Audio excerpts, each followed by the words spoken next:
That being said, I'd like to introduce to you right now Mr. Scott McGarvin from Californians Against Higher Taxes.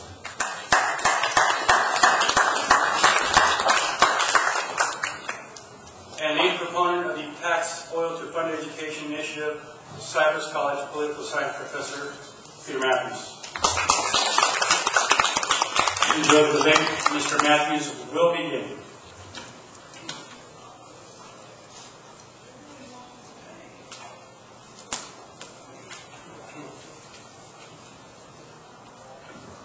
Good afternoon, ladies and gentlemen and friends, brothers and sisters. I'm Peter Mathews. I teach political science at Cypress College. I'm also the co-author and the co-proponent of the Tax Oil to Fund Education Initiative, along with Dr. Paul Garber. My friend Paul Garber went to UCLA Medical School back in the 70s and paid $675 service fee with no tuition, as it was set up in the Master Plan for Higher Education in California back in 1960. Governor Arnold Schwarzenegger went to Santa Monica College in the 70s and paid $6 service fee with no tuition.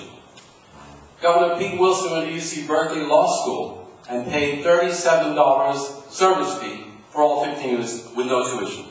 So we actually have had complete access, affordable education, mainly free education of charge, individual charge, because we believe education is a human right, not a privilege, that should be guaranteed for all in a democracy. Technical education and also critical thinking education, so we can become good citizens and critical thinking leaders of our society. So let's go back to oil. Crude oil, in our view, the view of our group, Rescue Education California, is a natural resource, a finite resource. It's going to be running out. In fact, we've already reached peak oil in the United States back in 1973. We've used up half the oil that we already have in reserve. We're on the way down now. The world will reach peak oil in a few years.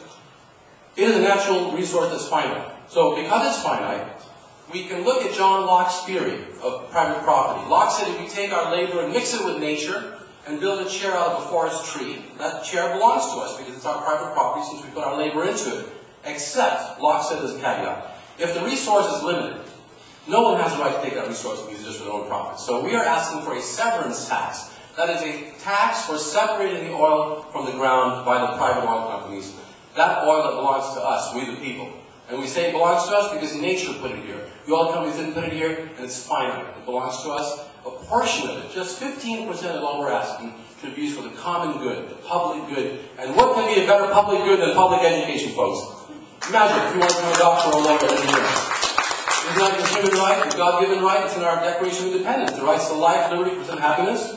How can you pursue your happiness or your fulfillment without the chance to go to college? And it's just tragic that many of my students at Cypress and other colleges that I've met cannot finish their school after 1 year. They have to drop out of community college. They can't transfer. A few of my students back in the 80s paying affordable rates went on to university. My friend Omar Dai, he's a professor at the University of Massachusetts right now at Amherst. After getting his bachelor's, his Cal State Long Beach, after getting an associate at Cypress, PhD at Notre Dame, and now he's teaching. There are many students like him, and right here in the audience, from Golden West and Cypress and other colleges, there are many future neurosurgeons right here. Rocket scientists, physicists, astronomers, mathematicians who build the next product in this country that will take us to the next heights of our economic production. We can build bullet trains and maglev rails like they have in Japan and Europe that will go 400 miles an hour almost and get us from here to San Francisco within 1 hour so we can have jobs over there. That's the 21st century technology. We need to move away from crude oil eventually and move on to sustainable, renewable resource energy like solar power, wind power, and tide power. As we're doing that, we need to finance our students' education so you can be a part of that wonderful 21st century experience. So I'm here to say that Rescue Education California supports 100% to come up with a 15% severance tax, just like Alaska has 25% of her oil. Texas has $2 billion worth of oil, the tax it brings in by severance tax, and funds the University of Texas, which is, by the way, $3,000 less per year than UCLA, because they have the oil tax funding it. Alabama, 26 states have a severance tax except us. Saudi Arabia's severance tax is over 50%. It's about 55%, and the oil companies gladly pay it there. By the way, Chevron has a beautiful ad yesterday in a paper in December. Chevron says big oil should support local schools. So we agree with Chevron. We invite Chevron and Texaco and ExxonMobil and Occidental and whoever else these folks represent, the Western States Petroleum Association, to join us and fund our initiative. Help us fund it. We have some funds. Put it on the ballot, and then let the voters decide what is a natural resource, who owns it, and what right Californians have to go to college and high schools. By the way, K through 12 is also given a lot of money from our tuition tax, our initiative tax. K through 12 gets about $1.3 billion. Community colleges get $1.35 billion, and universities, CSUs, get $560 million out of this tax, and UCs get $420 million. That's a lot of money which students need right now. Colleges need to rehire the professors that were laid off, to bring back the classes that were cut, and help you graduate on time. Am I right? And help you get through school. That's why I think we're right about this, and hopefully you'll agree with it, and hopefully Mr. McDonald might agree with it too. But we'll see. I'll be happy to be here. I want to thank Mr. McDonald, thank Golden West College, thank the President, Mr. Dale Lindrum for helping set this up, and others. The tremendous chance to discuss a very important issue and how we'll go forward for the 21st century, using our natural, God-given resource, which is oil, put here by nature. That should be our shared heritage, especially to educate our people. Am I out of time, or do I really have a little more time left? You have 40 seconds. Thank you, 40 seconds.